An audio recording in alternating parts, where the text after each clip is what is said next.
председателот на Европскиот совет даде предлог. Ние го прифативме тој предлог. Одма, веднаш без дилема да се седне помеѓу двајцата председатели, фасилитирано од страна на Европската унија за време на настан во кој што сме рамноправни, едните и другите.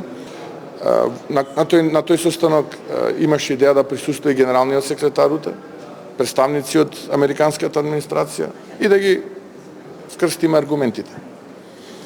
Сега таму гледаме една екзибиција, можеби е таков начинот на функционирање на бугарската политичка сцена. Во Вашингтон, на самитот во Вашингтон, присутен беше премиерот, каде што бев јас присутен. Логично е да ротираат председателот и премиерот, барем таква е праксата. Затоа оваа година е председателот таму, председателката, тоест, Силјановска. И логично беше од страна на Бугарија да биде испратен председателот, и тој беше најавен, во последен момент испратен премиерот. Јас ќе се видам и ќе побарам состанок со председателката. Ако има било каква иницијатива на ниво премиер со председател, мислам дека и тоа треба да го прифатиме. Без разлика што не сум јас таму, и тоа треба да го прифатиме, тоа е мојот став.